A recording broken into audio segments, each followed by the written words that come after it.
enregistres pas, hein?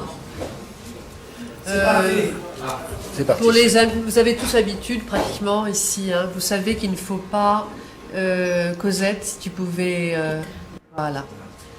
Vous allumerez, si vous le voulez, votre micro lorsque vous voudrez poser une question, d'accord? Mais surtout n'oubliez pas de l'éteindre, et pour que le micro, pour vérifier que le micro est enclenché, non, ça n'ouvre pas, on n'enregistre pas encore, Jacques. Tourne, hein. ça tourne. C'est parti, d'après ce qu'il dit. Jacques? On coupera après. Bon, d'accord. Voilà. Donc pour les amis qui sont dans la salle, si vous faites attention, lorsque le micro devant vous est rouge, on vous enregistre. Donc si vous voulez poser une question, n'oubliez pas d'appuyer sur le bouton blanc. Et une fois terminé, d'appuyer de nouveau de façon à ce que les bruits ne soient pas enregistrés. D'accord? Bon, donc on va commencer. Bonjour. Bienvenue au symposium Art et Art de l'Université de Paris 7 du 31 janvier 2006. Le sujet d'aujourd'hui sera art musical, art sculptural.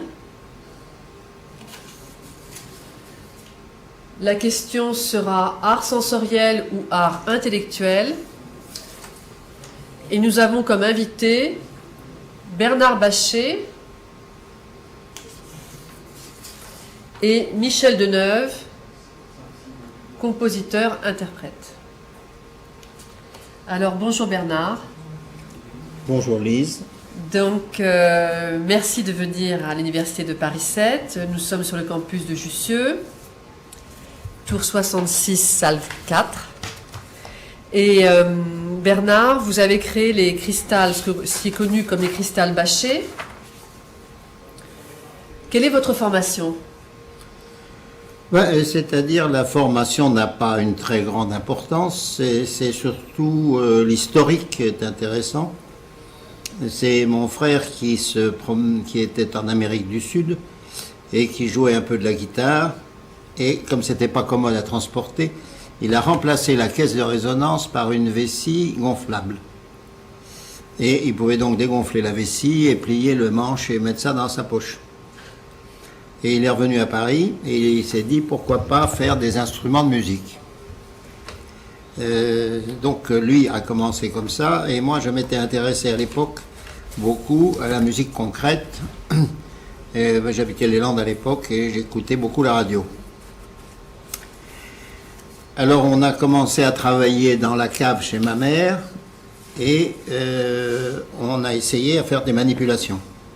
Alors on a pris tous les livres d'acoustique du 18e, du 19e, du 20e, en particulier le père Boisse qui professait à Toulouse en 1920 et qui avait fait le relevé de tout ce qui avait été fait. Et on a refait ces manipulations pour avoir le son dans l'oreille et le son dans les doigts. Et là, nous avons suivi à ce moment-là une directive qui est une directive scientifique. Moi, vous me demandiez ma formation. Je suis sorti de Centrale, c'est pour ça que j'ai une formation un peu scientifique. Et nous sommes demandé quelle voie suivre. Et j'ai retrouvé, il n'y a pas longtemps, dans Claude Allègre, qui, dans son livre Le dictionnaire amoureux de la science, une définition assez intéressante en disant « ça n'est pas en cherchant à modifier la bougie qu'on a trouvé la lampe électrique ». C'est assez frappant, mais c'est assez juste. C'est-à-dire que quand on veut faire des choses nouvelles, il faut partir de schémas ou de structures mentales différentes. Alors avec mon frère, on a donc analysé les instruments de musique et divisé l'instrument en essentiellement 3 parties, enfin 3 ou 4 parties. L'élément vibrant, l'élément excitateur et l'élément diffuseur. C'est-à-dire, pour vous donner un exemple, l'élément vibrant, c'est la corde, par exemple. L'élément excitateur, ça peut être l'archet ou ça peut être le doigt. Et l'élément diffuseur, c'est la caisse de résonance. Et ce schéma existe pour tous les instruments de musique. Alors on s'est fait une espèce de table de Mendeleïev dans lequel on avait tous les instruments de musique qui étaient dans 3 colonnes ou 4 colonnes, parce qu'il y a la colonne des claviers aussi.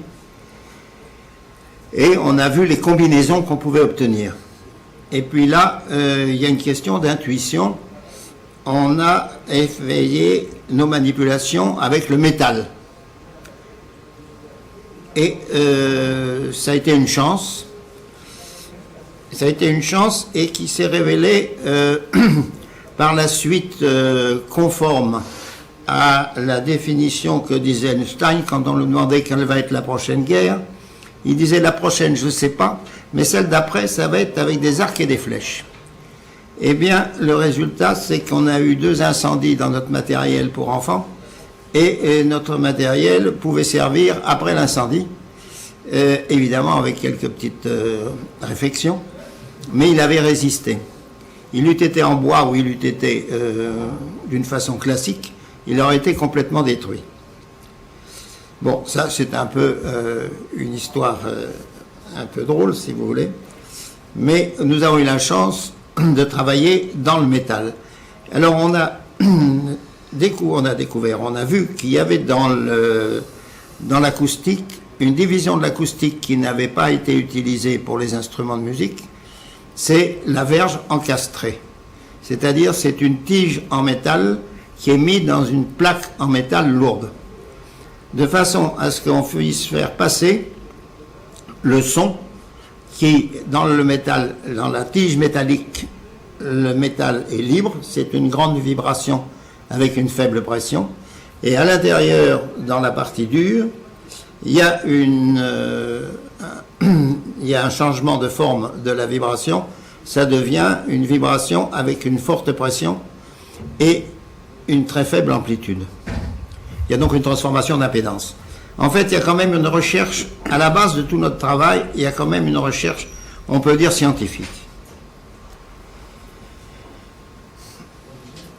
Ça, c'est la première définition. La première chose à laquelle je tiens, si vous voulez, c'est que dans tous les instruments qu'on nous demande, qu'on voit aujourd'hui et qui sont des sculptures, très souvent, enfin, on est considéré aux États-Unis comme sculpteur, il y a donc une loi qui est une loi acoustique. De même, si vous voulez, que les avions, l'avion le supersonique, ils obéissent à la loi de l'aérodynamique, et nous obéissons à la loi de l'acoustique. Ça, c'est la première chose, si vous voulez, qui est fondamentale dans toute notre œuvre, c'est qu'il y a toujours une loi acoustique qui domine. C'est-à-dire que tout ce que nous avons fait est logique. L'instrument que vous voyez là à côté, qui a l'air complètement farfelu, si je peux dire, eh bien, il est entièrement logique. L'autre côté de notre travail repose aussi sur une définition du son. Et c'est plus difficile peut-être à vous faire comprendre la définition du son complexe et du son musical. L'oreille, au 50e, au 30e de seconde, analyse le son, analyse les fréquences et voit la quantité d'ordre qu'il y a dans un son. Alors dans un son musical, il y a une quantité d'ordre qui est très définie, c'est-à-dire que vous avez une fréquence fondamentale et des fréquences qui viennent dans un ordre bien défini, 2, 3, 4, 5, par-dessus, c'est-à-dire du 400, du 800, du 3x4, 1200 périodes, etc. Un son complexe, c'est quoi? Un son complexe, c'est un son qui n'a pas d'ordre. C'est-à-dire, il n'y a pas de fréquence fondamentale, il y a des groupes de fréquences, ce sont des grains. Pour vous faire comprendre, je vais vous raconter une petite histoire. Un jour, j'étais à côté de Stockhausen, et je lui voyais en train de diriger le musicien qui interprétait son œuvre, et je voyais un tas de dessins. Et je lui dis, mais vous arrivez à vous y retrouver là-dessus? Alors il me regardait d'un air un peu hautain parce que j'étais un peu plus jeune que lui, beaucoup plus jeune que lui. Il m'a dit, mais bien sûr, et là-dessus il se précipite vers l'interprète et lui dit, suivez bien ma partition. Et le bonhomme était en train de déplacer un rasoir électrique sur une grande plaque en métal. vous voyez à peu près le son que ça peut donner. Eh bien ça n'est pas un son musical, c'est un son complexe. C'est un son plein de désordre. Donc nous sommes partis au début, si vous voulez, sur cette recherche des sons complexes et des sons nouveaux. Alors au début, c'était la même recherche que faisait d'ailleurs la musique concrète, c'était Pierre Schaeffer et Pierre Henry, qui ont commencé, nous avons commencé en 52, eux ils avaient commencé en 1950. Et leur idée, c'était de prendre des sons, des bruits, de les faire passer, de les enregistrer, de modifier la vitesse de la bande, de couper le début, de couper la fin, pour modifier la forme du son, et arriver ainsi à avoir des sons complètement nouveaux. Ils ont fait donc de la musique à l'époque, qui a été assez connue. Ils ont fait particulièrement la symphonie pour un homme seul, qui était dansé par Béjart, qui m'avait beaucoup frappé à l'époque. Et où on était, oui, et je voulais dire aussi que après, Schaeffer m'avait dit, nous faisons de la musique. Alors oui, les musiciens donc faisaient leur son sur des bandes magnétiques. Et quand on allait dans leur local, on avait toutes les bandes magnétiques qui étaient pincées au mur, et ils avaient répertorié tous leurs sons eux-mêmes, si vous voulez. Mais ils ne les avaient pas classés. Et Pierre, qui était un polytechnicien et qui aimait bien l'ordre, m'avait dit il faut faire le solfège des sons complexes, et il m'a demandé prendre en charge son groupe de recherche musicale fondamentale pour la classification des sons complexes. C'était un travail assez difficile et qui nous a pris au moins 2 ans, et qui se trouve dans son livre « Le traité des objets musicaux ». D'ailleurs, il m'avait dit « Faites-moi écrire mon livre ». Ce que tu as fait. Oui, ce que j'ai fait finalement. J'ai souffert sous Schaeffer, on peut le dire. Donc, voyez-vous, tout notre travail repose donc non pas sur des idées simples, mais sur des réalités physiques. Ça, c'était les 2 points essentiels que je voulais vous faire comprendre, parce que vous allez voir des images, et dans toutes les images que vous verrez qu'il y a beaucoup de fantaisie. On croit qu'il y a beaucoup de fantaisie chez nous, et bien en fait, il y en a quand même. Mais, donc, est-ce qu'on peut faire passer la première image? D'accord. Alors, la première image, c'est un concert que nous avons donné, le premier concert qu'on a donné à 58 à la Schola Cantorum. Et vous voyez la collection d'objets qui sont sur la scène. Alors, la Schola Cantorum, c'était? La Schola Cantorum était une école de musique qui était à côté de l'hôpital, le grand hôpital militaire. C'est encore, qui continue d'ailleurs. Qui continue toujours. Et cette école, je ne sais plus ce qu'elle fait d'ailleurs, elle a modifié son plan, je crois. Ouais. Mais là, il formait des musiciens, c'était Vincent Dindy qui avait fondé cette école-là. Et donc, on avait à ce moment-là, on a eu 300 personnes, il y a eu tout le monde musical qui était là. Il y avait tout le monde musical, il y avait à peu près tout Paris. Et à l'époque, en 1958... C'était en 58. Donc 58, le monde musical, c'était qui? Pour des ignares comme moi. Oh, alors là, les noms propres à mon âge... Non, mais grosso modo, quoi, les gens qui comptaient. Étant donné que je suis né pendant la Première Guerre mondiale, vous vous rendez compte que j'ai quand même quelques difficultés à me rappeler les noms propres. Bon. Mais il y avait le directeur du DIRCAM, il y avait Boulez. Il y avait Boulez. Bien sûr, il y avait déjà Boulez. Il y avait déjà Boulez. Oui, il y avait Boulez. Il y avait...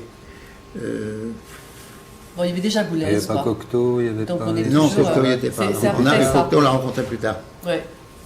Donc ça, c'est 1958. Ça, c'est déjà 58. Alors, vous pouvez donner la suite. Voilà. Alors, le premier grand instrument qu'on a construit, c'est celui-ci. Vous voyez les vessies en matière plastique qui sont des membranes autoportées de haut-parleurs dans un sens, et vous avez des tiges en verre qui sont les excitateurs. C'est-à-dire que comme on avait divisé nos instruments en éléments vibrants, alors l'élément vibrant, c'est la tige métallique qui est encastrée dans une plaque en métal que vous voyez tout le long là. Et ensuite, l'élément excitateur, c'est la tige de verre qui est fixée, il y a un archet de verre par note. Est-ce qu'on pourrait peut-être demander à Michel Deneuve d'aller nous jouer un morceau de façon à ce que Jacques puisse filmer ses mains? Parce que là, sur la photo, je connais très très bien l'instrument de musique dont je comprends. Mais pour quelqu'un qui ne connaît pas l'instrument, il peut avoir des difficultés à réaliser. Ah oui, ça je dois dire que c'est... Voilà, d'autant plus que les instruments de musique, les premiers instruments de musique bâchés, la tige de verre était dans ce sens-là. Alors que maintenant, Michel joue avec un instrument de musique de quelle période, celui-ci, celui que tu as, Michel? Celui-là, il a une dizaine d'années. Celui-là, Voilà. une dizaine d'années. Mais les claviers horizontaux sont apparus dans les années dès les années 70 à peu près. Oui. Bon, voilà. Yvonne Lasserie, ça a été le premier instrument à clavier horizontal. Donc vous voyez le musicien, vous voyez les baguettes de verre sur la photo, donc le musicien jouait comme ça, voilà, sur des grandes baguettes de verre. Là, elles sont plus courtes, hein, et c'est horizontal, ce qui est plus proche du clavier traditionnel. Donc l'avantage, évidemment, sur le plan visuel, on perd un peu. Hein. Sur le plan musical, on va gagner beaucoup en dextérité et en capacité de voilà. Alors juste quelques sons comme ça, hein, pour vous montrer. Si joue un petit morceau, Michel. On va jouer un petit morceau alors. Voilà. Donc Michel Deneuve.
Différencie la musique, je dirais, intellectuelle de la musique sensorielle qui procure d'une émotion pure. Et contrairement aux musiques que l'on entend beaucoup maintenant, il n'y a absolument rien d'électronique. Tout cet instrument de musique a été fabriqué par Bernard. Mes acolytes. Maintenant, mais celui-ci. Celui-là, presque entièrement. Oui. C'est-à-dire que tous les prototypes, si vous voulez, c'est moi qui les ai conçus. Mais après, quand on arrive à avoir un prototype et qu'on arrive à le modifier, parce que les instruments de musique ont évolué très lentement dans la vie. Si vous prenez le piano déjà le piano forte, c'est déjà du temps de Bach, et le piano à double échappement est 1920. Donc, vous voyez, il a fallu 2 siècles pour arriver à ce niveau-là. Et le saxophone, qui est de 1830, a vraiment trouvé son développement au moment du jazz vers 1920. Donc il faut compter au moins 50 à 60 à un siècle pour arriver à maturité. Donc et donc nous n'en sommes pas là, encore là. Voilà. Mais vous arrivez après le saxophone. Nous arrivons après. Nous sommes à peu près les seuls instruments de musique. Le seul instrument, enfin, mettons il y a peut-être 1 ou 2 instruments. Il y a l'instrument à percussion, le steel drum, le steel drum. Oui. Autrement, depuis un siècle, il n'y a pas grand d'instrument de musique qui ait été conçu. Un véritable instrument de musique. Il y a beaucoup de gens qui ont essayé de faire des sons, mais qui n'y sont pas arrivés à faire un véritable instrument avec un clavier et avec un jeu. Alors cet instrument dont on vient vous jouer, il est, lui, raccordé à la gamme chromatique tempérée. Et ça a été pour moi une difficulté, car au début je partais sur les sons complexes, c'est-à-dire sur une musique complètement différente et qui ne s'écrit pas du tout avec la musique, avec l'écriture du 18e, tandis que cet instrument-là, qui a des sons bien accordés, on peut tout à fait l'écrire avec l'écriture du 18e, enfin 18e, 19e. Alors, nous sommes partis donc assez vite, si vous voulez. On a trouvé assez vite puisqu'on a commencé en 54. Et déjà en 57, le premier concert que nous avons donné, c'était à la Maison des Centraux. En 58, c'était à la Schola Cantorum. C'était présenté par Daniel Le Sur, qui est maintenant à l'Institut. On a donné des conférences-concerts présentées par le professeur Jean Val au Collège philosophique de Paris. Et puis, en 59, une télévision à Francfort. Et on a donné un concert Salle Gaveau en 59. Donc on a démarré, si vous voulez, très vite. Et on a démarré très vite et on a utilisé très vite pour faire de la musique de radio et de télé. Alors ça a été pour nous, parce que nous avions un impératif, c'est-à-dire que une fois qu'on a eu trouvé nos sons et qu'on a fait un clavier, car c'est assez difficile de vous résumer 40 ans de vie en quelques minutes. Quand on trouve un son, après il faut trouver les sons qu'on va mettre avec, si vous voulez. Plusieurs sons. Donc, comment on va accorder cet instrument? Est-ce qu'on va l'accorder en tiers de ton, en quart de ton? Est-ce que même ça va être des tons, si c'est des sons complexes? Bon, là, nous avons donc nous sommes mis en cheville avec Jacques et Yvonne Lasserie. Et Jacques était un pianiste, un grand ami de Samson François. Ils ont vécu leur jeunesse ensemble. Ils ont travaillé beaucoup ensemble. Et il m'a dit, moi je veux pouvoir jouer avec d'autres instruments. Donc il a fallu, si vous voulez, domestiquer l'instrument, les sons que nous avions, pour les faire rentrer dans la gamme chromatique tempérée. Ce qui ne nous a pas empêché d'avoir d'autres instruments. Qu'est-ce que c'est une gamme chromatique tempérée? Ça, c'est ça, on va donner l'explication aux musiciens spécifiques. Il faut remonter à Jean-Sébastien Bach. Chromatique qui n'est pas parfaitement tempérée, mais qui va vous donner une idée. C'est nos gammes occidentales.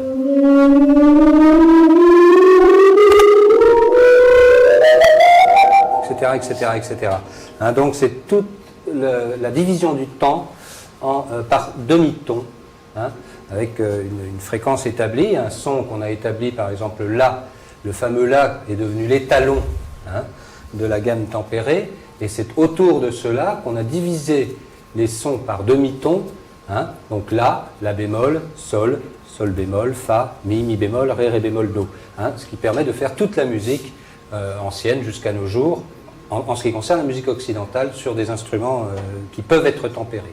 Le violon est un instrument tempéré, mais on peut jouer naturellement des quarts de ton, des 16e de ton, parce que c'est le doigt qui, en glissant sur la corde, va permettre ces nuances. C'est pour ça qu'on voit très souvent des violons employés dans les musiques du monde entier, alors qu'un piano va, par exemple, un clavier, un orgue, un piano, un clavecin, etc., ne va pas aller jouer avec son chromatisme des musiques dans tous les pays.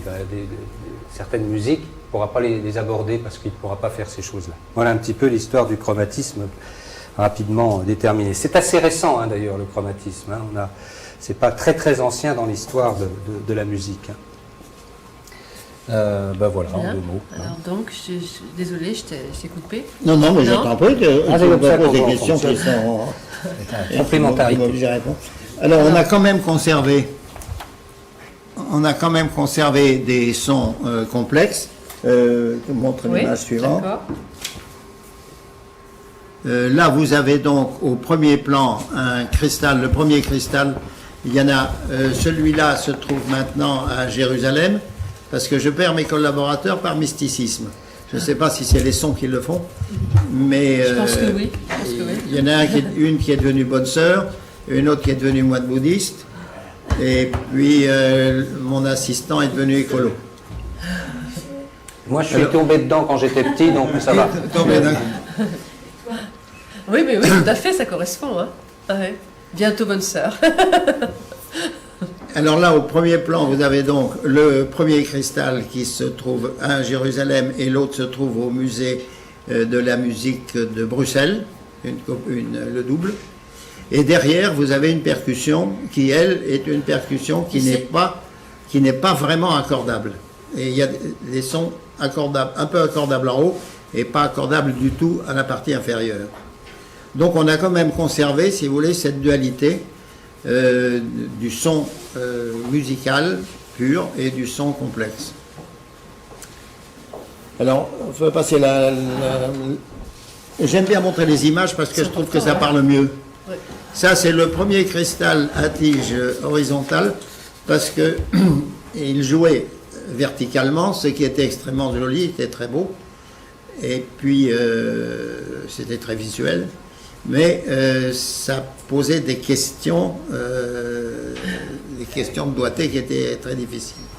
Alors Yvonne m'a dit un jour, pourquoi on ne ferait pas un clavier horizontal? Alors ça, c'est le premier que je lui ai fait. Celui-là se trouve à Jérusalem aussi. Ça, c'est le premier clavier horizontal. Maintenant, ils sont complètement horizontaux, comme celui que vous avez là. Et ça, c'est l'ensemble instrumental avec lequel nous nous sommes promenés en Europe, aux États-Unis, parce que nous avions été envoyés à Seattle, au World's Fair, pour représenter la recherche artistique française. Et là, vous voyez qu'il y a plusieurs instruments différents, et il y a 3 musiciens là. Donc c'était un groupe, on était 3 ou 4, quatre.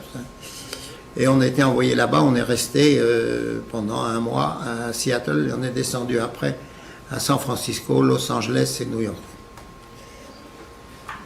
Et puis on a fait beaucoup de concerts à l'époque. Ah oui. Ça, c'était quelle période, tu disais, là? Ça, c'est les années 60. D'accord.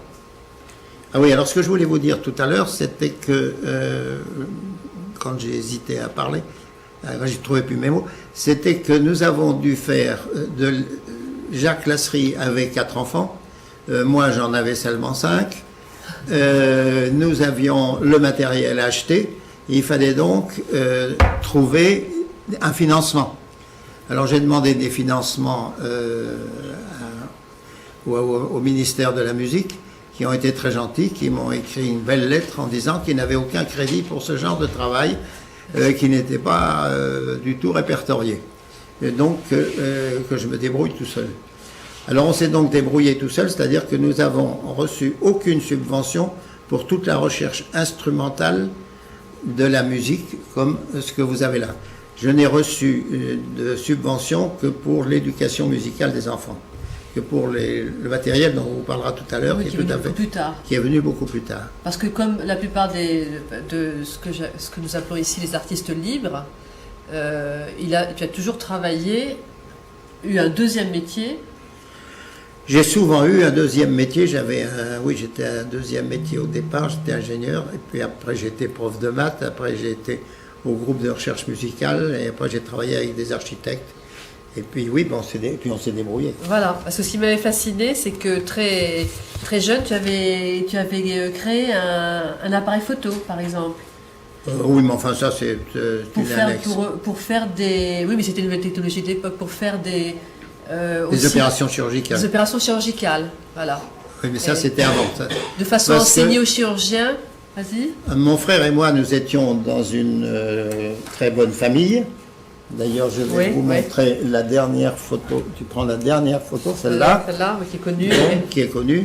C'est le portrait de Debussy qui a été fait par mon oncle. Et c'est lui qui m'a donné mes premières leçons de dessin. Donc on était dans un milieu relativement classique. Et donc mon père nous a dit, tu commences d'abord par passer tes examens, passe ton bac, après on verra. Bon, c'est la formule habituelle.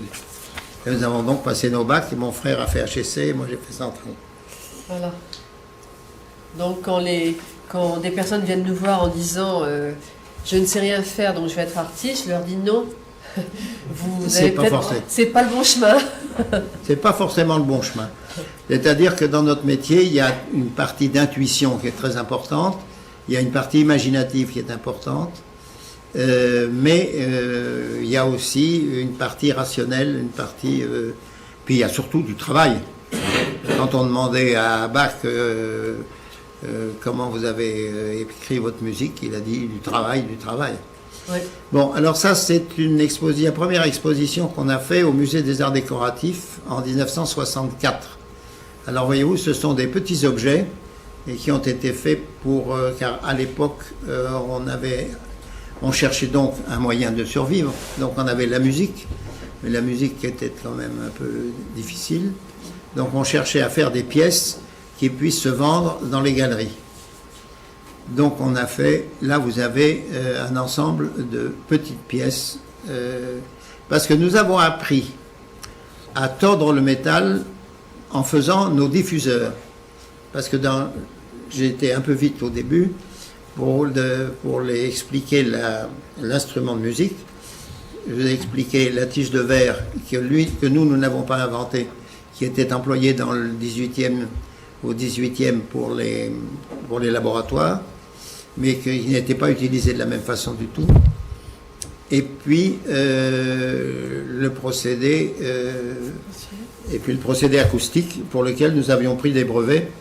Et je peux vous montrer le dessin du...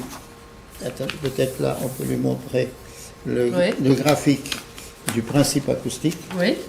Ça, c'est le... Alors là, je reviens en arrière, si vous voulez.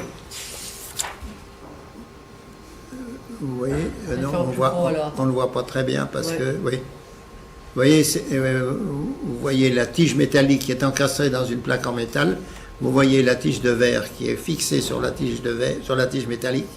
Et vous voyez plus loin le diffuseur, parce que le son se propage dans le métal. Et le diffuseur, là, est un cône. Mais on s'est aperçu que si on mettait des matériaux différents, on obtenait des sons différents. On a donc pris d'abord du carton. On a commencé forcément par du carton parce que c'est ce qu'il y a de moins cher. Et ensuite, on a pris du métal. Et maintenant, celui que vous voyez là, en face, il est en acier inox.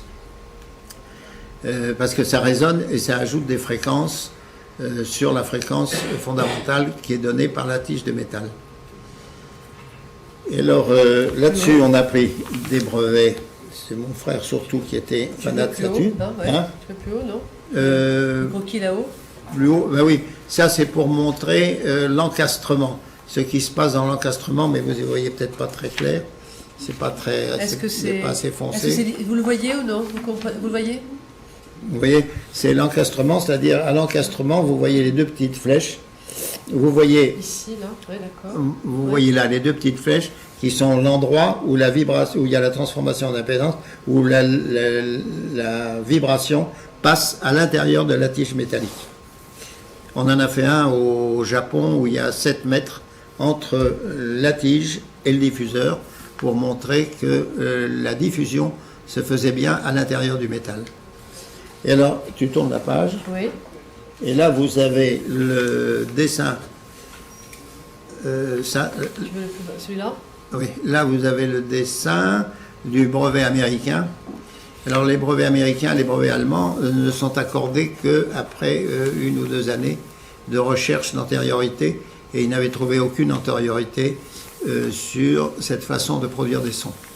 Et ils nous ont donc accordé des brevets pour l'époque. Le brevet ne sert pas à grand-chose, il ne sert qu'à se défendre dans le cas où il y a quelqu'un qui cherche à vous copier. Mais comme nous avions un métier qui n'était pas absolument rentable, qui n'était pas du tout rentable d'ailleurs, il faut dire ce qui est. On a été très peu copiés.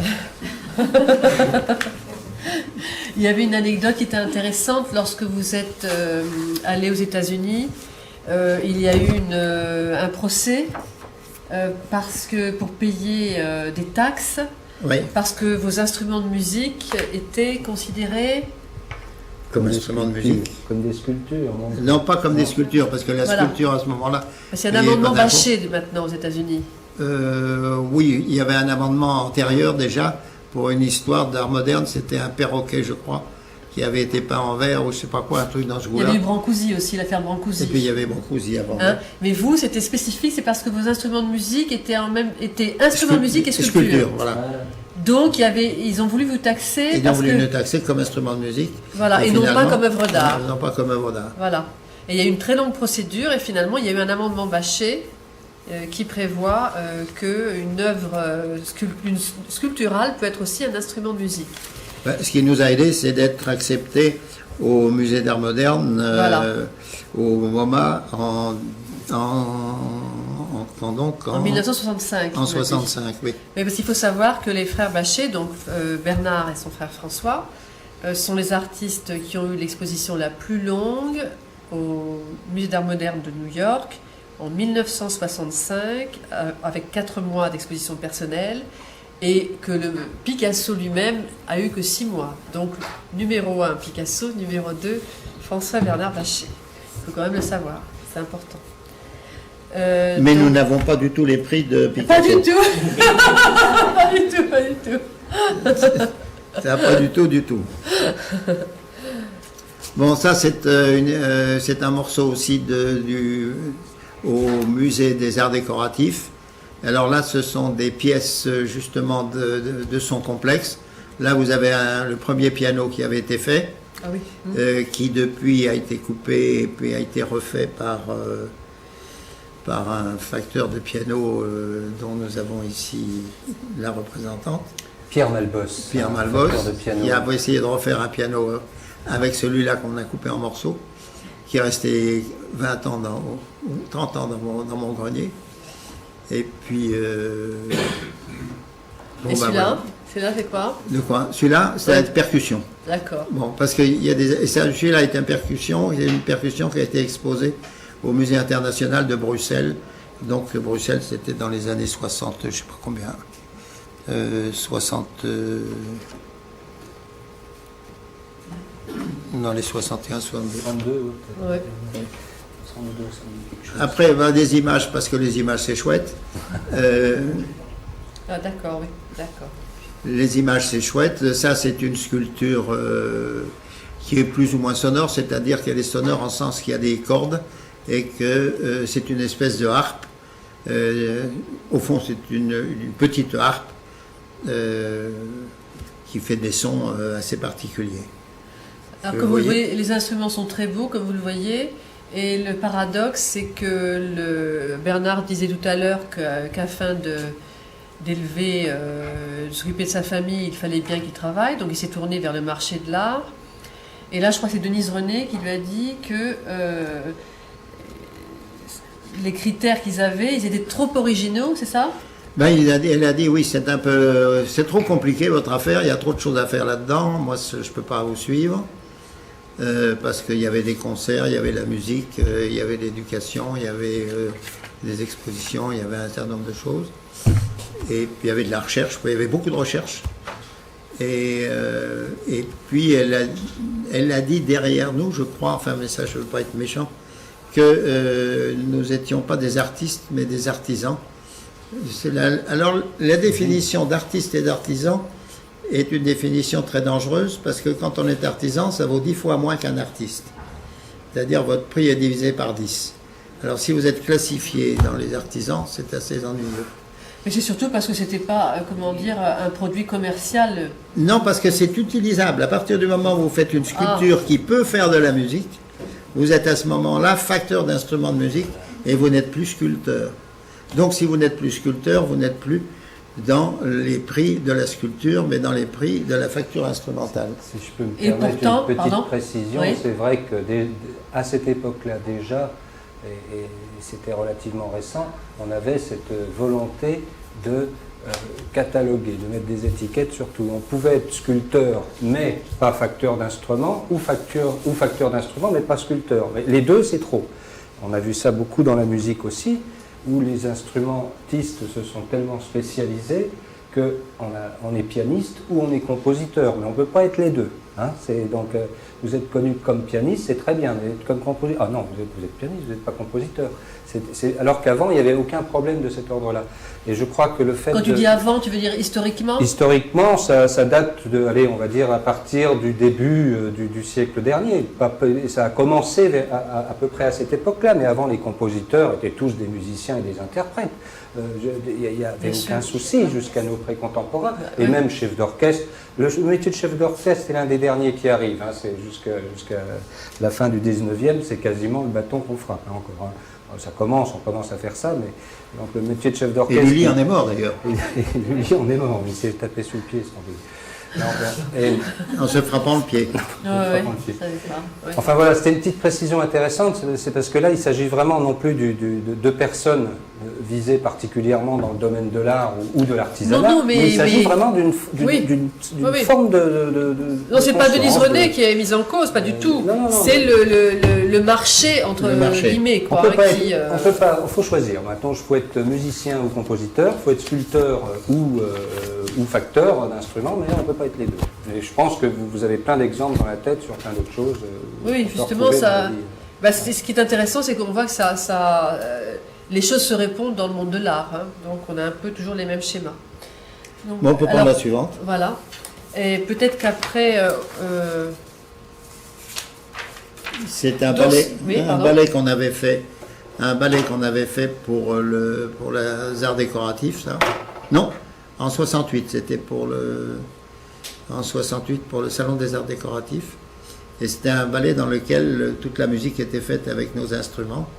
Et la gestuelle était étudiée pour faire la musique, si vous voulez. Donc, c'est François Mache qui avait écrit la musique. François qui? François Mache. D'accord. Ça, c'est une pièce plutôt... Alors ça, c'est mon frère qui, lui, n'hésite pas à mettre ensemble des choses qui ne sont pas du tout ensemble, comme la guitare, etc. Et là, il a mis une machine à écrire. Il a sonorisé une machine à écrire. Bon, et puisque tout à l'heure on parlait de classification d'art, il faut aussi, avant que l'on oublie, mais je pense qu'on n'oubliera pas, dire que Bernard Bachet a une œuvre sculpturale sans musique, une œuvre sculpturale pure, et que François Bachet, lui aussi, a une œuvre sculpturale pure. Hein. Mais ça, peut-être qu'on le verra plus tard. Ça, c'est le travail à l'atelier. Alors, avec un petit assistant et une jeune fille qu'on appelait Colibri, parce que le jour où elle est arrivée, elle s'est mise dans un coin. Elle avait été séduite par la musique, par le son, par la qualité du son. Et il a fallu l'apprivoiser pendant quelques mois. Et elle est restée pendant plusieurs années. C'est elle qui est devenue bonne sœur, d'ailleurs. Ah oui? Oui. Elle est devenue tout à fait mystique et elle a été récupérée par l'Église. Ça, c'est avec Jean Cocteau. On avait fait de la musique pour son film, pour les Testaments d'Orphée. On a passé 3 jours ensemble et ça a été 3 jours merveilleux. Parce que c'était un homme adorable. Alors derrière, c'est moi et derrière, c'est Jacques Lasserie. Alors là, c'est Bernard. Oui. Et Lasserie? Et Lasserie est derrière, voilà. Là? Là, voilà. D'accord.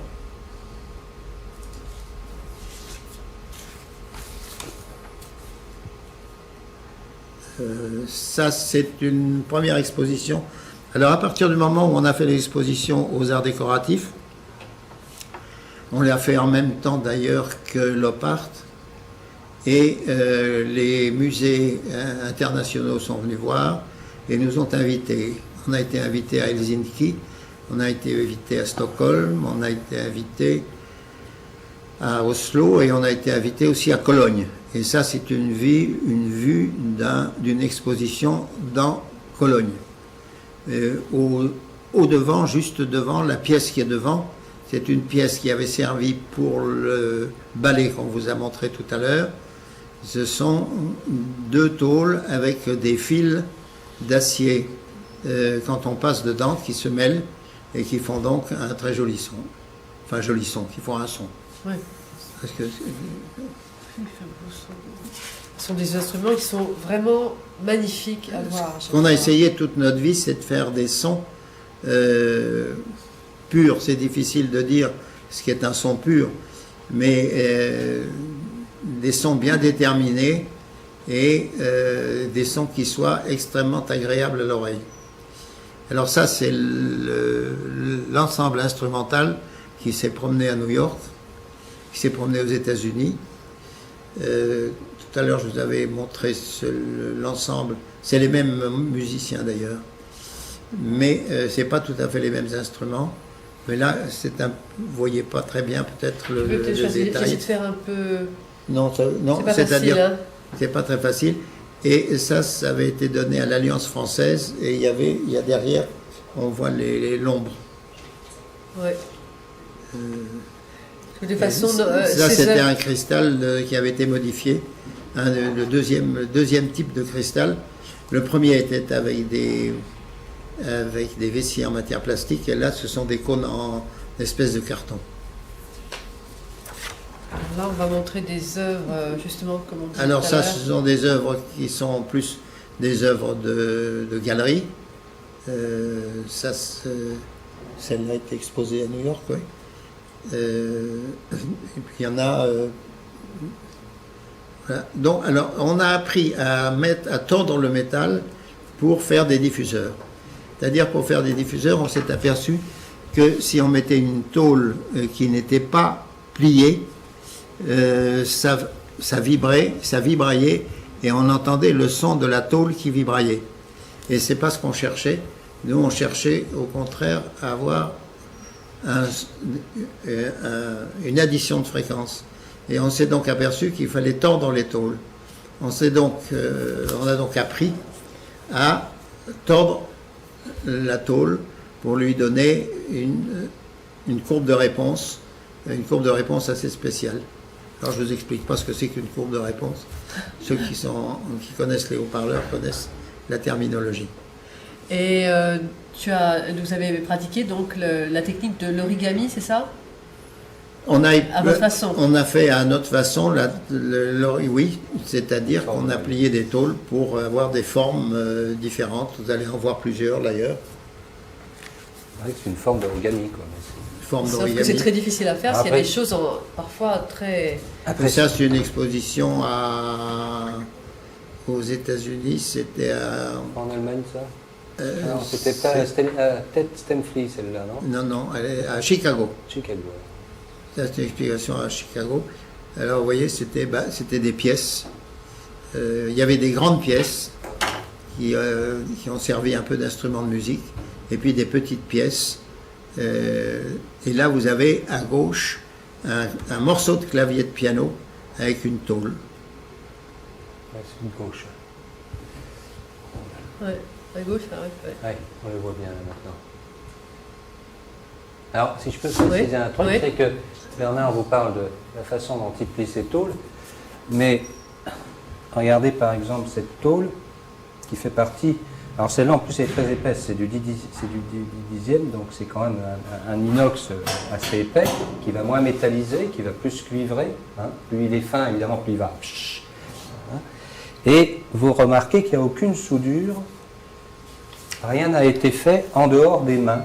Il y a eu un traçage évidemment, et une découpe, mais tout est plié à la main. Hein. Et la technique que Bernard emploie, c'est sur un bord de table avec des guides installés, et ils vont s'appliquer à donner, après le traçage, la forme voulue. Imaginez-vous simplement que le moindre coup de main malheureux, on va dire, et au lieu de faire le pli là, il va être un petit peu à côté, Ça fait une cloche. et c'est foutu. Et c'est foutu. Donc c'est vraiment un travail artistique très, très pointu, et c'est les seuls qui sont vraiment dans ce domaine-là, avec toutes les feuilles différentes que vous avez pu voir. Excuse-moi, Bernard. Non, je t'en prie. Oui. Mais non, moi je suis pas pour Alors, manipuler. est-ce que Michel, tu pourrais jouer un petit morceau Oh, bah oui. Alors tout à l'heure, je vous ai fait une petite forme improvisée très classique pour montrer justement l'aspect tempéré. On va faire différentes choses. Hein. Bernard a parlé tout à l'heure du fait de la gamme tempérée. Alors je peux vous jouer par exemple sur un instrument comme ça. En même temps, je vais donner quelques petites explications. Donc ces fameux claviers de baguettes de verre sont frottés par les doigts. Donc en fait, la technique musicale consiste à considérer les doigts comme des archers, puisque en frottant, qu'est-ce qu'ils font? Ils tirent et ils poussent sur leur baguette, exactement comme un archer tire et pousse sur ses cordes. Hein. Donc c'est vraiment un morceau, une technique de frotter, et vous allez voir donc par ce court extrait l'impression, quand on essaye de faire sonner comme des cordes, et non pas comme un instrument à cordes, hein, puisque ça ne fait que suggérer.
Court extrait de cette suite, et puis des choses. On est l'année Mozart. Alors Mozart, contemporain de son époque, avait écrit des musiques, notamment pour un instrument qui a été baptisé l'harmonica de verre. Alors beaucoup de gens, jusqu'à ce jour, même parmi les gens de musique, en tout cas, confondent beaucoup encore le cristal et harmonica de verre. Ce qui fait qu'il n'y a pas longtemps, j'ai été appelé pour jouer Mozart, mais on pensait que c'était de l'harmonica de verre. J'ai été obligé de dire que non, mais que c'est très beau aussi. Alors, voilà, on verra la suite. Donc voici un petit extrait de l'Adagio et un tout petit extrait du Rondo de cette magnifique œuvre, qui est d'une des œuvres qu'il a écrites pour harmonica de verre. Il manque pas grand-chose, sinon un hautbois, une flûte, un alto et un violoncelle, mais vous allez quand même avoir une certaine idée.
il y a déjà une vraie vie intérieure. C'est à la fin de la vie de Mozart. On a l'impression qu'il a déjà un sentiment très intérieur. Et ce qu'il y a de merveilleux dans cette œuvre-là, c'est comme c'est aussi vers la fin de sa vie, il a la maîtrise absolue, quoi, hein. Et dans ce petit adagio et rondo, on retrouve vraiment tout Mozart sous ses formes et sa forme la plus géniale. Donc voilà, une très très belle œuvre, très peu connue, mais magnifique. Merci. Merci Michel. Donc on va continuer l'histoire Et en fait, Bernard et Michel, vous êtes rencontrés à quelle date? 75. 75 et on a commencé à travailler ensemble en 77. Alors donc on va aller jusqu'en 75, oui. Déjà 30 ans, oui, 30 ans. Oui, bah ça, on peut la passer parce que Oui. c'est une autre vue De l'exposition. Ça, c'est un peu spécial. C'est le film Polymagou. C'est comment il s'appelle? Qui êtes-vous, Polymagou, oui. Klein. C'est William Klein. William Klein. C'est le William Klein qui avait dit vous faites des trucs en tôle qui sont chouettes.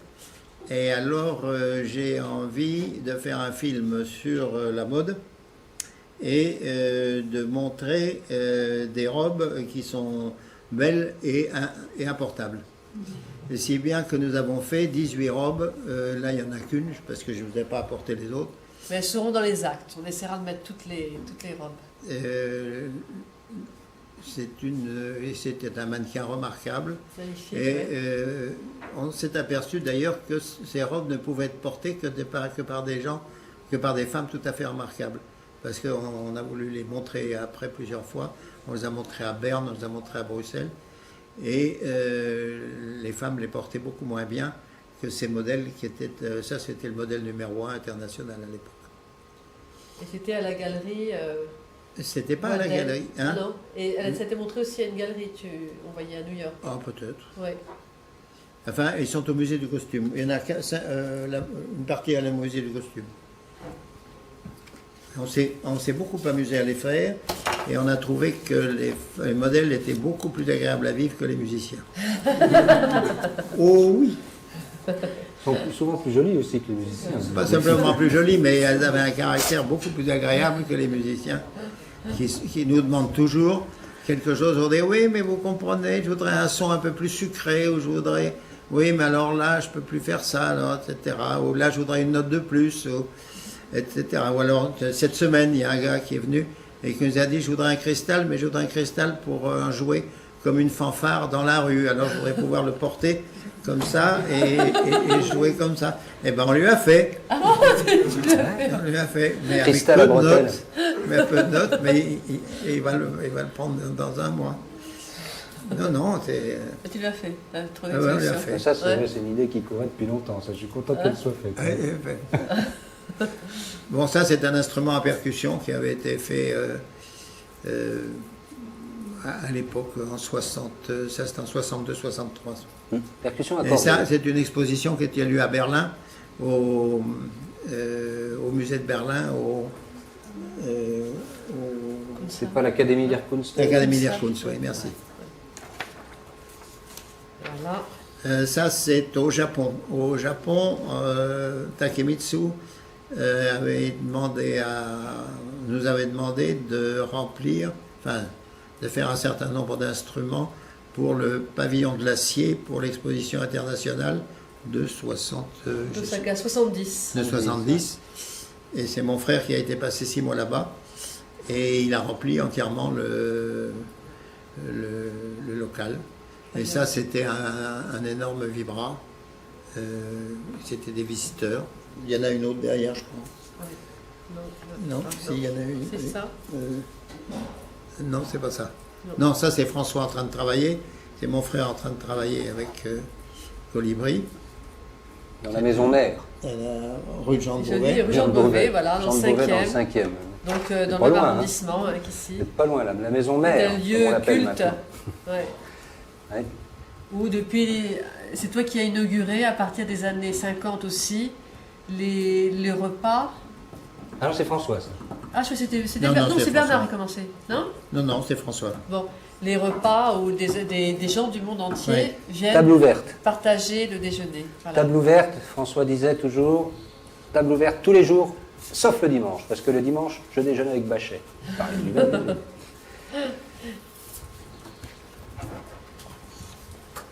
Tiens, je crois qu'il y en avait une autre du Japon, là, pardon. Attends. Ouais, Elle vas-y, doit être vas-y. dessous. Vas-y. Ou alors Tiens, je l'ai attends. oubliée. Attends, peut-être qu'elle est dans les. Non, elle n'est pas. Attends, excuse-moi, je te la donnais si tu veux. Puisqu'on est passé au Japon.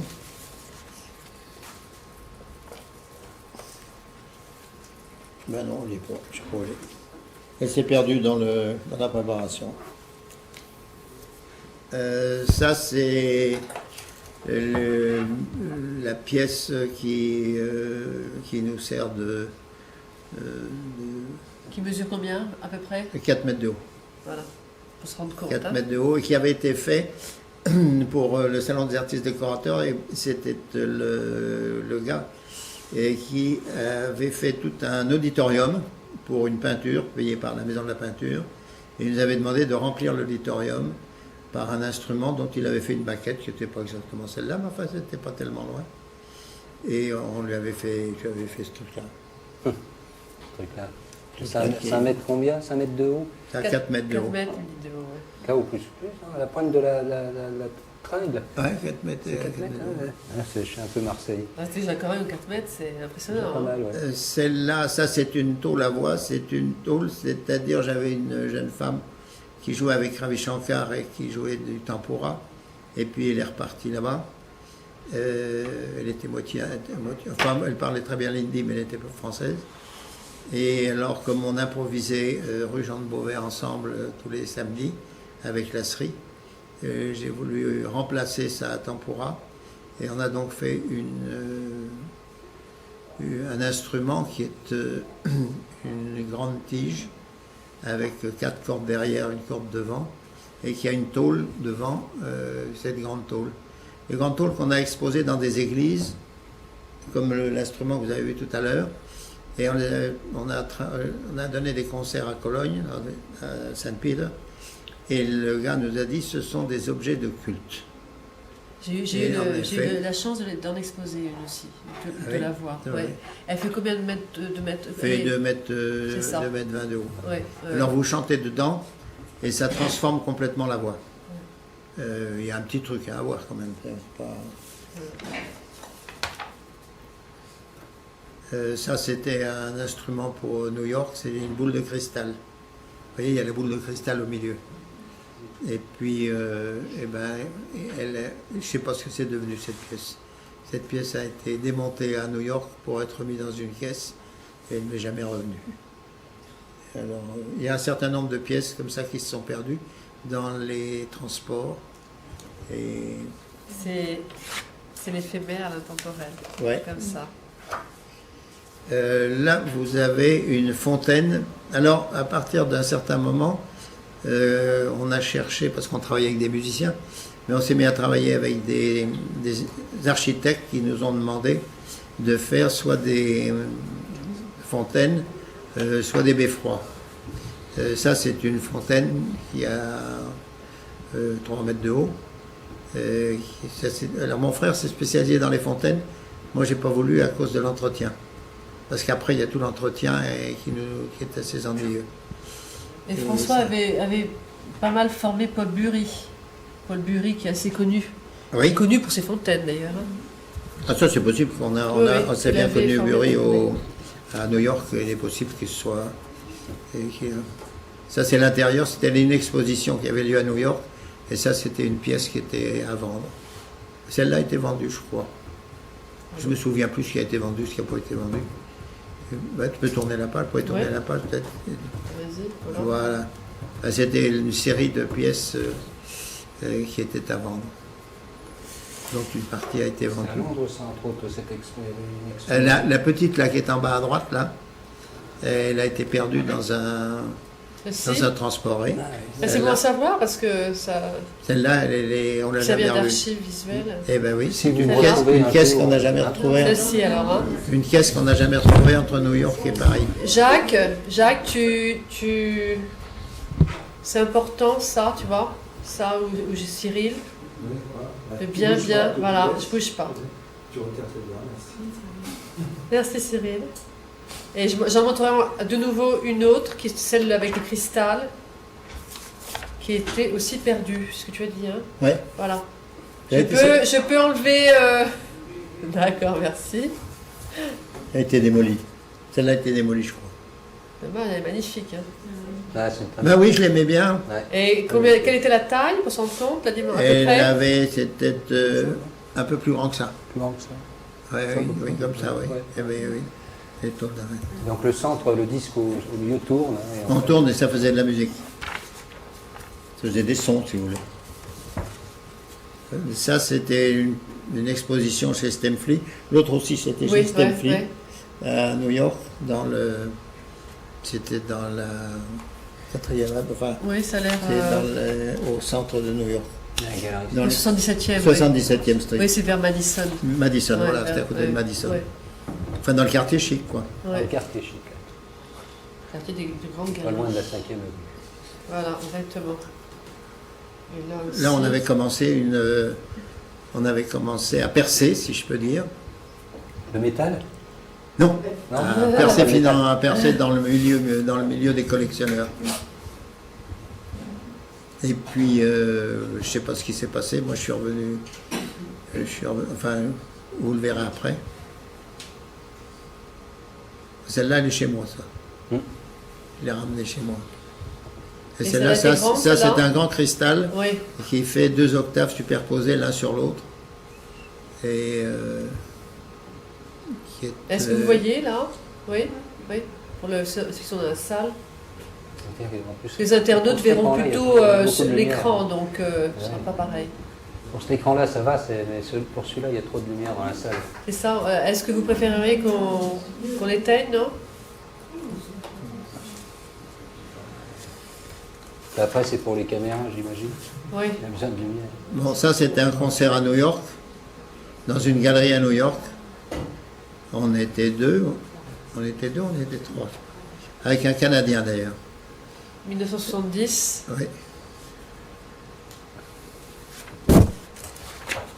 Et c'était moi au premier plan. Oui. Ça, c'est les 2 frères à Londres, au Barbican Center, avec la pièce qu'on vous a montrée tout à l'heure. Ouais, la pièce du Japon, là. Le SAD, le 4 mètres de haut. Non, pas du Japon. C'est Ça, c'est non, le elle n'est pas au grand Japon, impératif. non. Pas celle-là. Et celle-là, apportée au donc, Japon. c'est... Cette pièce, elle était, je sais pas, elle nous sert de. On en a fait un dessin qui nous sert sur toutes les machines à écrire. Comment t'appelles ça? Un logo. Un logo, voilà, on en a fait un logo. Et c'est le même, le SAD, il porte le nom de SAD. Et c'est pas le nom de SAD, non pas à cause du marquis, mais parce que c'est Salon des artistes décorateurs. Ah, d'accord. Et oui, parce qu'on n'a pas le rigolo. temps. Ça, c'est les 2 frères à Londres devant une fontaine.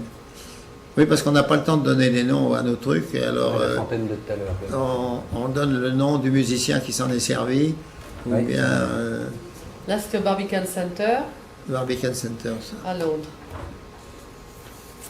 On avait une grande exposition là. Ben, ça, vous l'avez montré tout à l'heure.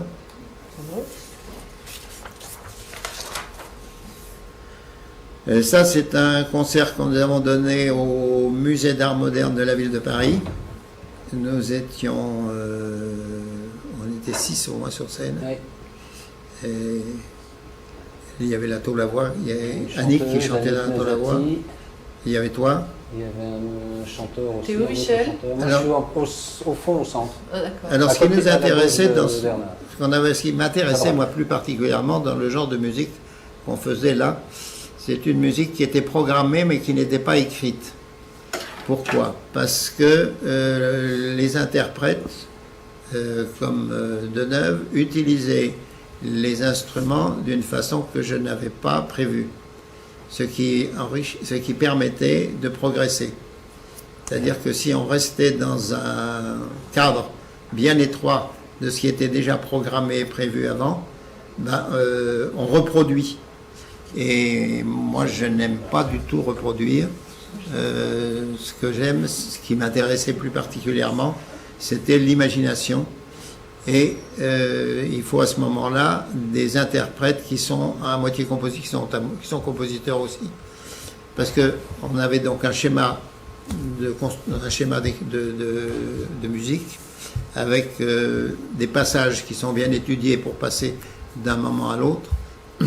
Mais à l'intérieur de ces passages, il y avait une certaine liberté d'action. Évidemment, il y avait quand même un état d'esprit, si vous voulez, qui dominait. Et c'est ça qui m'intéressait plus particulièrement. D'ailleurs, on a sorti un disque à 33 tours qui est terminé maintenant, mais qu'on va sortir pour le mois de septembre, je pense, qui s'appelle Les 4 espaces sonores, qui est fait de cette façon-là et qui est un répertoire de tous les sons que nous avons pu créer depuis 40 ans. J'avais fait ce disque pour que les compositeurs par la suite puissent choisir dans tous ces sons-là les sons qui les intéressaient. Et donc là, Michel était... On voit Michel qui dedans. arrive là. Ouais. Hein? Michel était là. C'est lui qui est derrière les deux petits trucs blancs là. T-shirt noir. Nous étions plus jeunes. Ça, c'est une exposition en Allemagne, à Saarbrück. Et la pièce de droite, c'est une pièce qui avait été faite pour le musée de Washington. Et celle de droite, pour se donner un ordre d'idée, elle est grande comment? Elle a 2 mètres de haut. D'accord. 2 mètres, 2 mètres 20. Et derrière, c'est une percussion qui est très spéciale. C'est-à-dire que dans une percussion habituelle, on prend comme un vibraphone, vous choisissez un son et vous faites des hauteurs qui sont des hauteurs bien déterminées. Et là, c'est différent, c'est-à-dire qu'il y a une dizaine de sons complètement, différents, complètement, pas complètement, parce que c'est un peu la même famille. C'est différent, des jeux de timbres organisés du graval aigu, voilà. Et non pas accordés. Et non pas accordés. C'est donc, on joue d'une façon beaucoup plus libre ça c'est un cristal comme vous le voyez là, alors c'est aucun intérêt. Aucun intérêt puisque c'est le même d'ailleurs. Mais depuis on en a fait un 5 octaves, on a ajouté un octave en plus. Alors ça c'est pour vous donner l'idée d'un concert, c'est toi qui jouait dans une église. Comme souvent, parce que très souvent. Michel joue. D'ailleurs, je vois, il y a personne les là. églises, Mais... mais ça vous ramène à ce que Bernard disait tout à l'heure, on a tous plongés dans un mysticisme profond. Donc les églises, les temples, les monastères, c'est bien, c'est des beaux lieux, acoustiquement, c'est souvent intéressant. Et ça, c'était où, Michel? Je ne me souviens plus du tout. Dans le Poitou, je crois. Dans le Poitou. Hein? Voilà. Et tu as joué dans le 5e, dans une petite église. Oui, à l'église Saint-Éphrem, l'église Saint-Éphrem, Syriaque. la conférence qu'on a eue mardi dernier, Michel a joué souvent dans cette église. On a joué dans des cathédrales. On a joué dans des cathédrales, on a fait plein de trucs. Ça, c'est un cristal très spécial. Elle était au musée du monde, au musée de la musique. Au musée de la musique. Il est toujours maintenant. Il est toujours dans les réserves. Ouais. Parce que lors de votre exposition... Non, parce que je ne savais pas quoi en faire et que je n'avais pas envie de le revoir chez moi et que je l'ai donné au musée. Travail de collaboration avec Olivier Messiaen, si je ne m'abuse, non? Où il a porté un peu ses c'est un peu de ça, c'est un peu de marque parce que c'est la disposition du clavier qui est un peu spéciale, oui. C'est-à-dire que là, les tiges de cristal sont là, hein? Oui, ils sont verticales, verticales vers le bas, oui. Je vais vous poser une question, je m'excuse. Je vous en prie. Vous parliez d'Olivier Messiaen. Oui. Alors, est-ce que vous avez des compositions, plusieurs compositions d'Olivier Messiaen ou est-ce que certains compositeurs, dits contemporains, se sont servis de vos œuvres pour créer des pièces? Oui, nous avons un certain nombre de compositeurs qui se sont servis de nos matériels. Il y en a environ, je dois en avoir une 50aine environ. Est-ce qu'il y a... Nous n'avons pas eu comme les ondes Martenot, si vous voulez, la chance d'avoir un grand compositeur qui réussit une très belle œuvre. Alors il y a un compositeur japonais qui est très connu, qui était charmant d'ailleurs, c'était Takemitsu. Nous avons travaillé avec qui?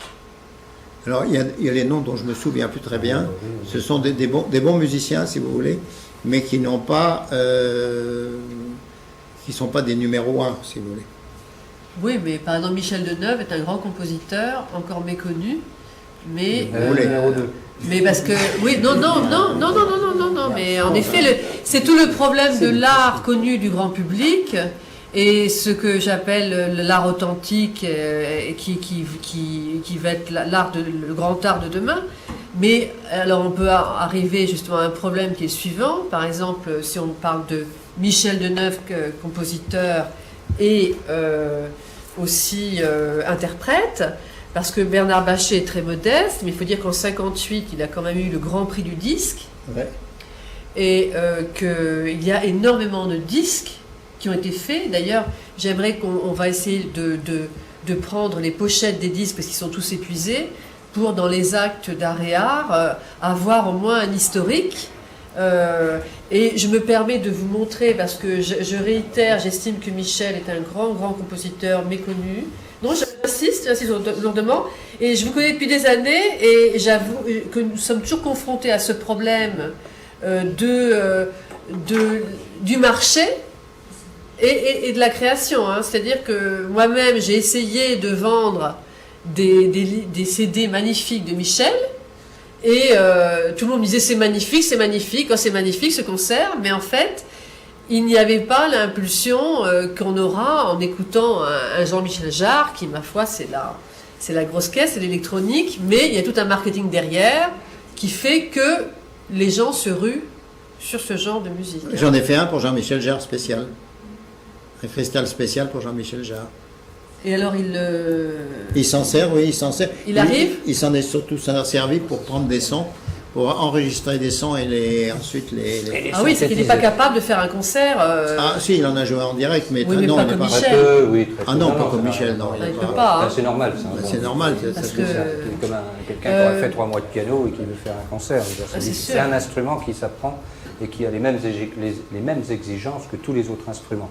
C'est pourquoi d'ailleurs je fais une petite parenthèse, parce que c'est vrai qu'à l'époque, dans les années 80, on travaillait beaucoup sur les structures de son dont Bernard est très friand, et ça a été un travail passionnant.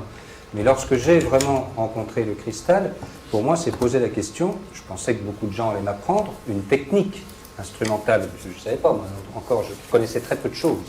Et je me suis rendu compte que personne n'avait développé vraiment une technique sur les claviers horizontaux. Hein. Donc,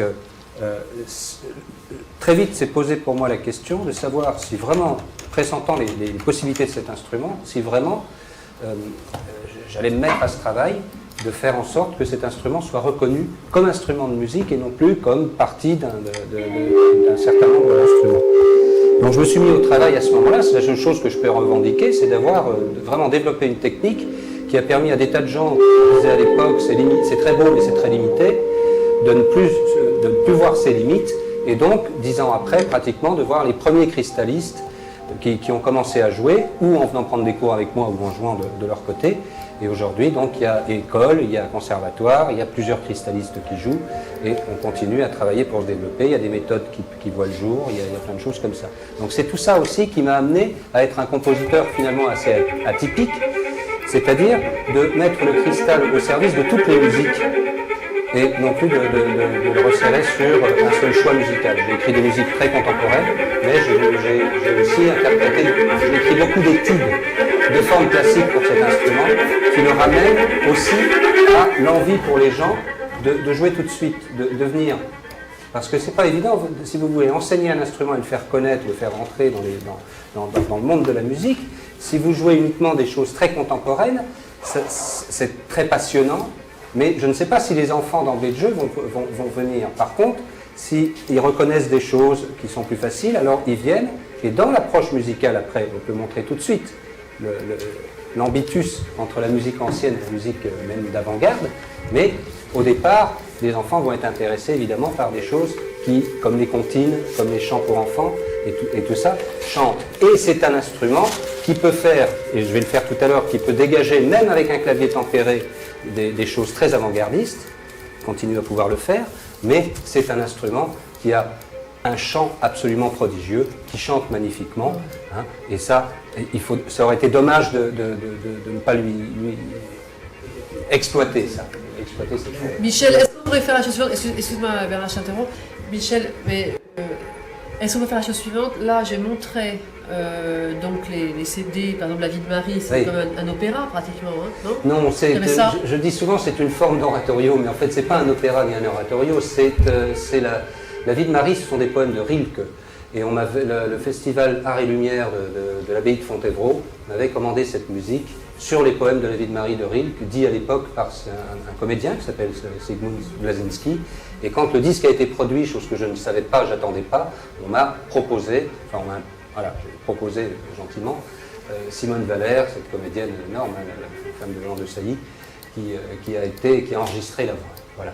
Donc c'est en effet, il y a pour chaque poème, pour chaque strophe poétique, il y a une musique.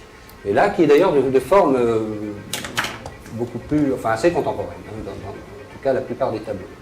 Voilà. Alors ça, c'est donc La vie de Marie. Quelle année, Michel? 89, 8, 10, je ne sais plus. Ensuite, celui-ci. Celui-ci, c'est un album qui a vu le jour il y a 5 ans, qui a été édité maintenant, qui est sorti chez Naïl avec une autre pochette, et qui est un conte musical. Donc, une musique très différente de la vie de Marie. Et là, il y a des voix, il y a des chants. C'est vraiment c'est comme un conte musical qui nous conduit petit à petit de l'Occident vers l'Orient. Hein, et c'est un hommage que j'ai rendu au désert, puisque j'ai eu la chance d'aller jouer dans beaucoup de déserts, de poser mon cristal dans des creux de dunes et de faire des concerts. Et donc j'en ai ramené cette proposition, en tout cas, de l'hommage que je rends à ces danses de dunes. D'accord. Ah oui, alors justement, je vais te poser une question sur, pour toi en tant qu'interprète et compositeur, si tu veux éditer un CD, combien ça te coûte, grosso modo? Alors, un créateur? Aujourd'hui, c'est très difficile. En ce qui concerne les propres budgets que j'ai mis jusqu'à présent, ça tourne aux alentours...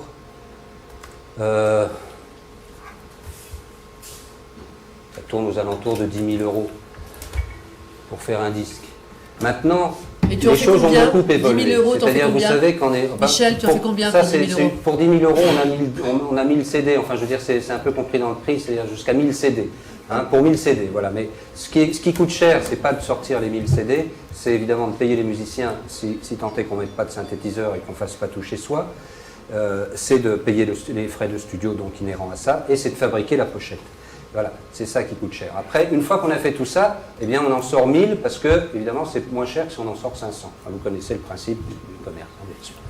Donc voilà. La difficulté ensuite, excuse-moi, la difficulté ensuite, comment fais-tu pour, par exemple, on parlait tout à l'heure de la FNAC, comment ça se passe pour un artiste musicien? C'est en effet pas difficile de faire un disque, ni un livre, ni une sculpture, ni quoi que ce soit. Ce qui est difficile, ensuite, c'est de le faire savoir. Voilà. Et en général, chez beaucoup d'artistes, cette fameuse trilogie savoir-faire, faire et faire savoir, eh bien, chez beaucoup d'artistes comme moi, malheureusement, le faire, je crois que ça, je m'en occupe tous les jours. Le savoir-faire, je commence à l'avoir. Le faire savoir, je ne sais toujours pas. Voilà. Alors, si quelqu'un est libre...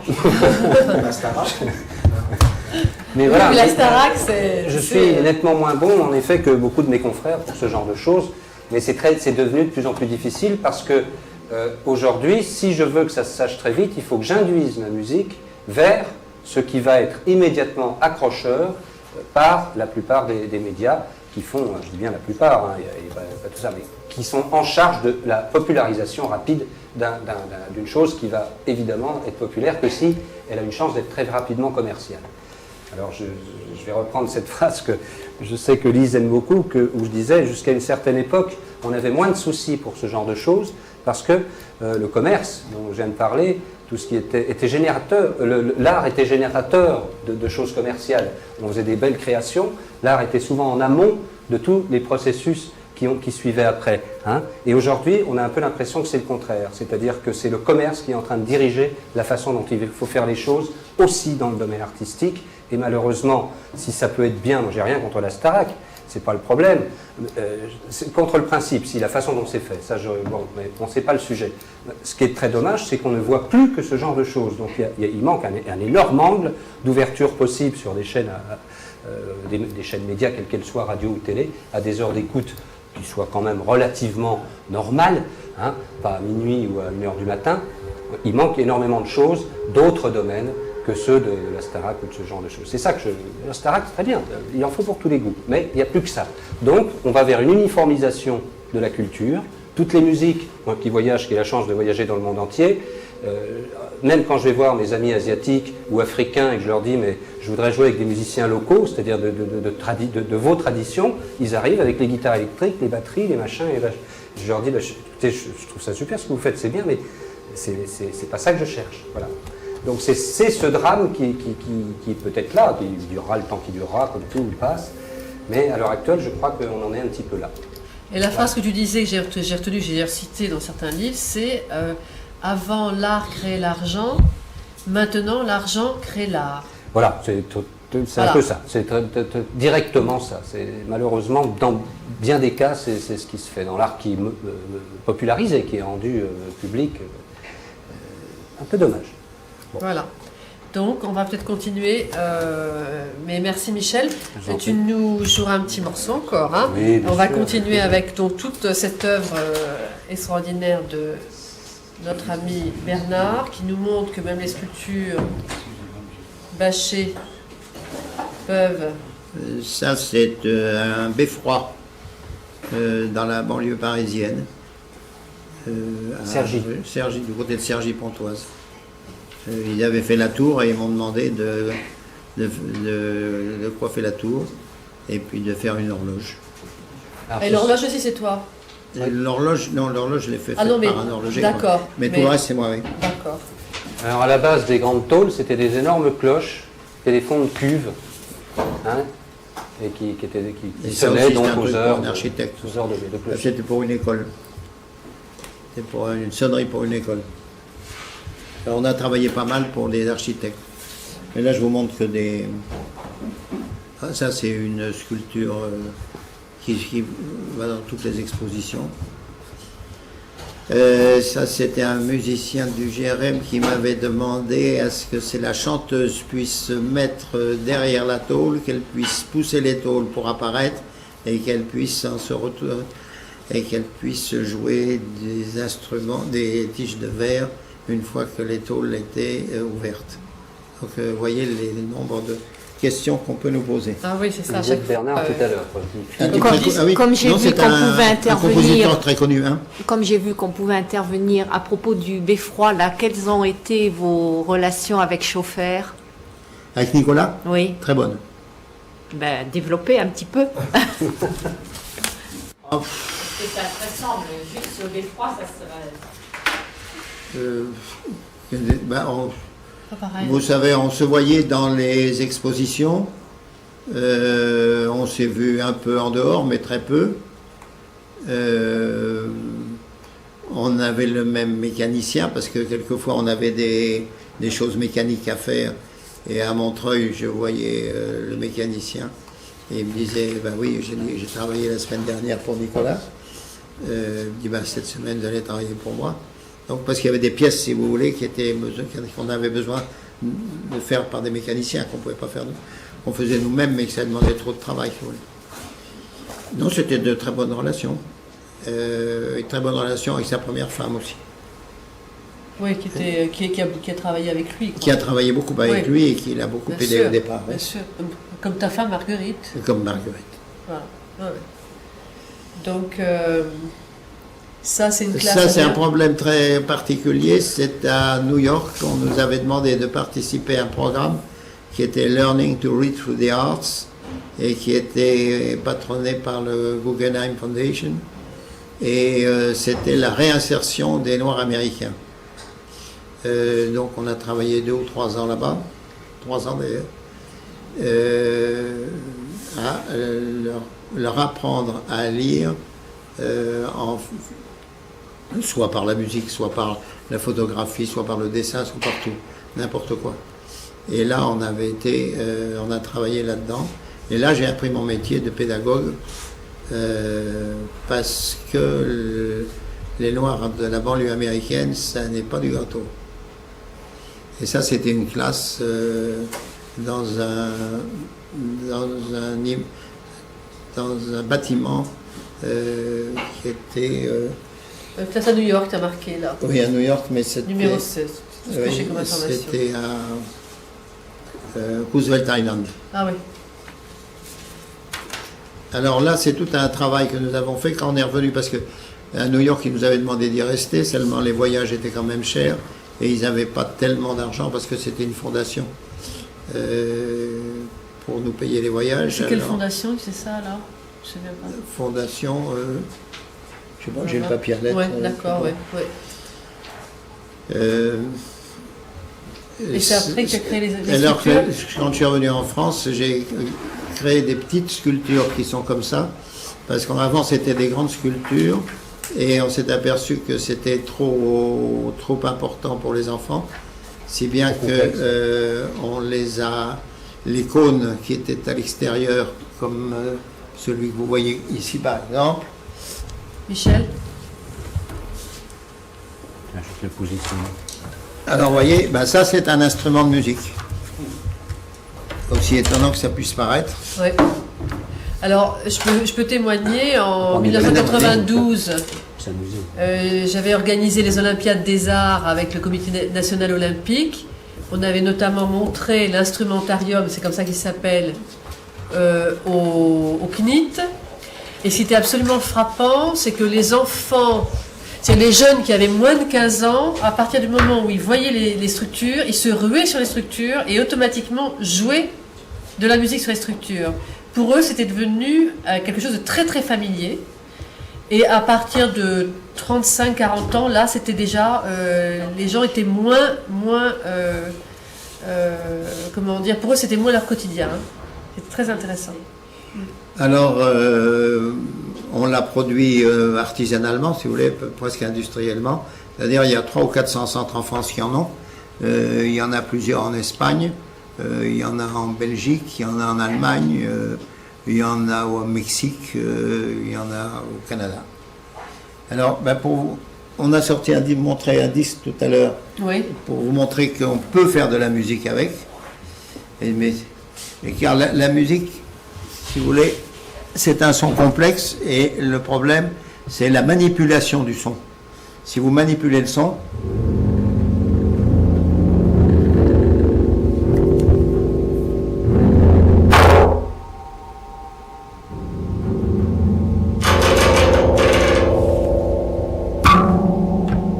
tu viens?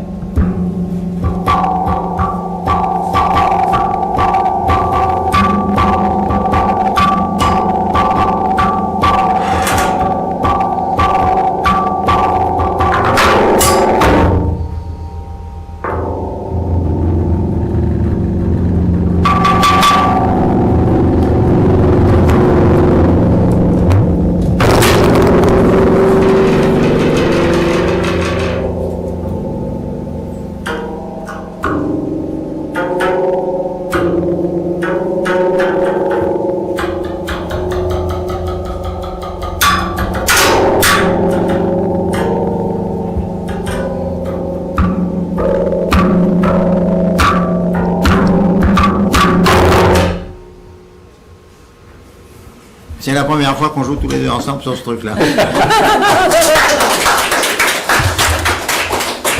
Alors, ce qu'il y a d'extraordinaire dans l'instrumentarium, si j'ai bien compris, hein, c'est qu'en fait, il y a tous les sons des musiques du monde, presque, c'est ça? On a essayé d'avoir les sons essentiels des musiques électroniques, des musiques africaines, des musiques asiatiques. Et C'est vrai. Oui, Ouais, oui. C'est vrai quand même. on est pas Et loin. donc, pourquoi? Parce que dans nos classes, dans les classes des banlieues, on a souvent toutes les civilisations. voilà. Et donc c'est réussi, hein, parce qu'on a vraiment tous les sons. On arrive à débloquer beaucoup de gens. Alors ça marche très bien pour les handicapés. Les handicapés, les autistes, j'ai reçu pendant 6 ans, 7 ans des autistes chez moi. Et puis avec les handicapés, parce que la gestuelle, si vous voulez, quel que soit le geste que vous faites, vous avez un son. Donc si vous avez un... Et alors quand un handicapé mental arrive à sortir des sons comme ça, pour lui c'est formidable, c'est une merveille. Et l'instrumentarium a été énormément distribué dans les écoles maternelles notamment, non? Oui, il y a ce que disait Bernard tout à l'heure, il y a aujourd'hui à peu près 500 centres qui possèdent des groupes d'instruments, une série d'instruments comme la photo que vous avez vue tout à l'heure. Voilà. Et les enfants sont assis comme ça en général en cercle, ou les adultes, sont faits. Alors, ce qui est intéressant dans toute cette démarche, c'est que Bernard avait mis au point une réelle éducation musicale qui reprend les choses à leur début, c'est-à-dire par le côté ludique, muse. C'est-à-dire que là, on va vraiment jouer avec les sons en précédant les notions de solfège et de technique instrumentale. Donc on retrouve le côté d'abord ludique, et par des jeux musicaux qu'on leur suggère, les enfants petit à petit vont apprendre à structurer exactement comme un jeu de construction ou comme un dessin.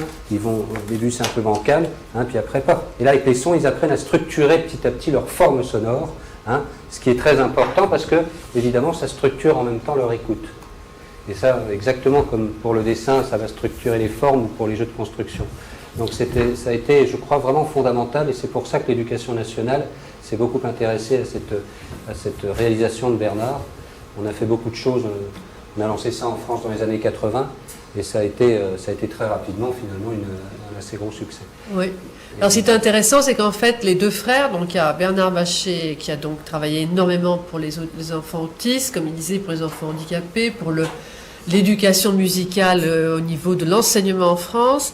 Et François a eu une expérience qui était très intéressante, c'était celle de la rééducation, entre guillemets, c'est pas ça, l'insertion, on va dire, des jeunes un peu en perdition, en leur faisant créer avec lui des fontaines musicales avec des éléments disparates et le plus souvent dont on se débarrassait. Et comme il n'a pas trouvé preneur dans les années 80 en France pour pouvoir diffuser son enseignement, c'est finalement la reine d'Espagne qui... il a fait combien de fontaines, Michel? Une centaine? J'ai les chiffres, j'ai tout ça. Donc il est allé dans 100 villages différents. Il a créé avec des enfants, donc par exemple qui étaient en échec scolaire ou... l'idée de François qui est très intéressante, c'est que on leur apprend la musique et en même temps on leur apprend un métier. Par exemple, la plomberie ou tout en faisant un instrument. Donc c'était une autre démarche. Chaque frère a eu une démarche en sculpture qui lui est propre et une démarche, on dira, dans le monde de l'éducation qui lui est propre aussi. Tout à fait. Et ils ont eu par contre un travail commun en musique. Absolument. Pour les enfants, j'ai une organisation qui s'appelle Structure Sonore et Pédagogie, qui est une association.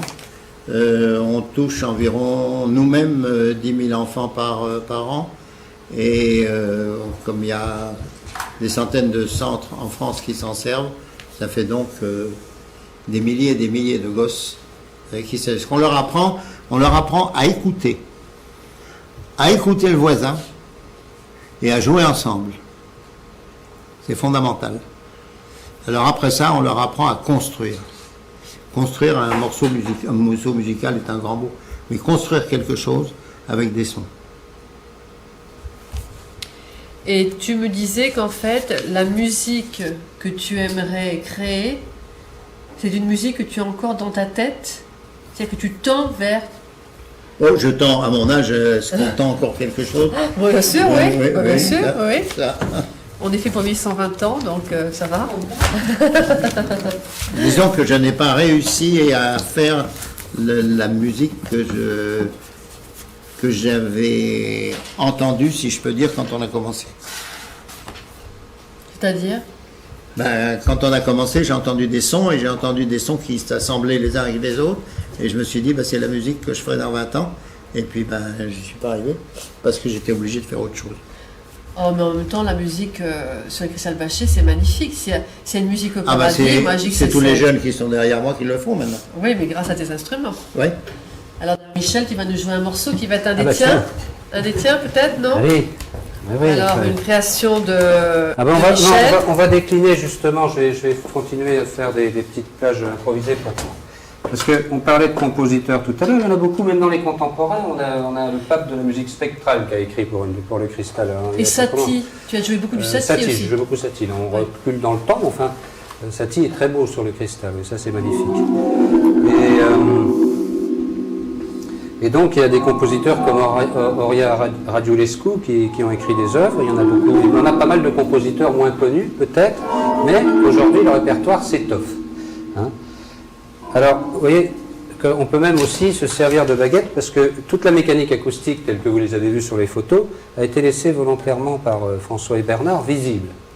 Hein, si on regarde la plupart de la facture instrumentale, c'est dans des coffres, dans des boîtes, etc., qui servent à la fois pour fermer et puis comme caisse de résonance.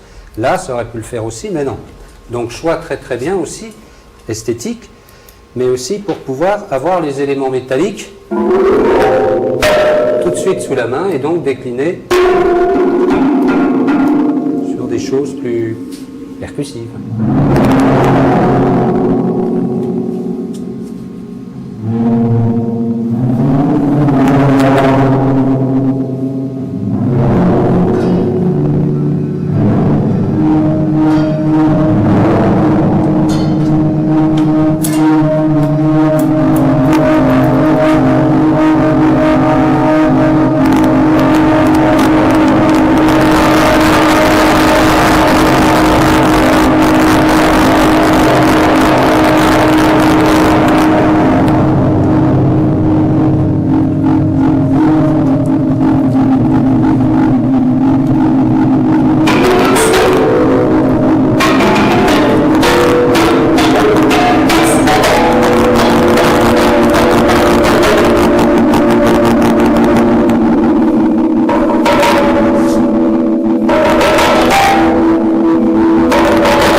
Est-ce que tu peux jouer un morceau de... Tu sais, du... Excuse-moi. Dis-moi. Euh, Justement pour moi, le grand classique de Le Voyage dans le cristal. Là. Le voyage autour du cristal? Oui, voilà, exactement, oui. De ce disque-là, d'accord. Ah ouais, plusieurs choses. Ah oui, alors voilà, je parlais d'études tout à l'heure. Donc j'ai joué un extrait d'une petite étude, justement, qui a été faite sous forme de diptyque pour montrer justement deux aspects complètement... deux aspects expressifs de l'instrument. Alors, je vais vous faire ça en extrait parce que... Donc la première, c'est une correspondance et la première lettre s'appelle Swen. Et ensuite, évidemment, cette petite qui s'appelle Swen va recevoir la réponse à sa lettre.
Merci Michel.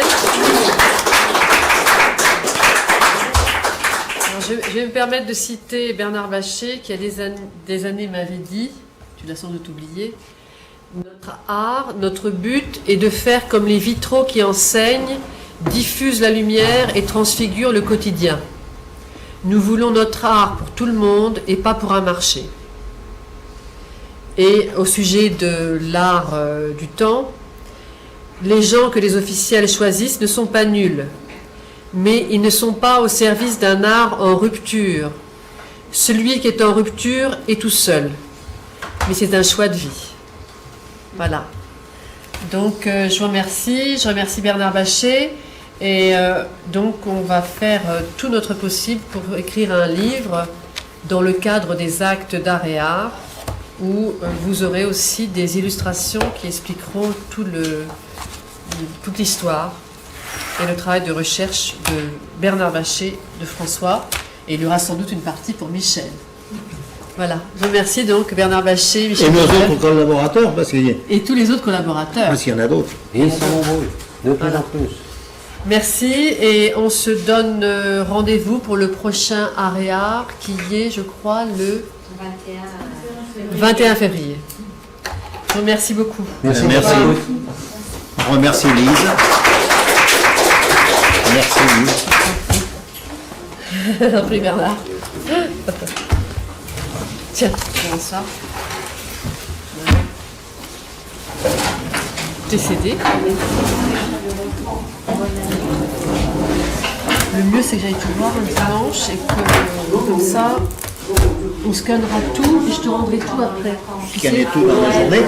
Non, pas le dimanche, non, mais j'amènerai ça ici, la faire scanner, passer à l'explication. C'est très lent ici. Très lent, mais au moins ça se fait.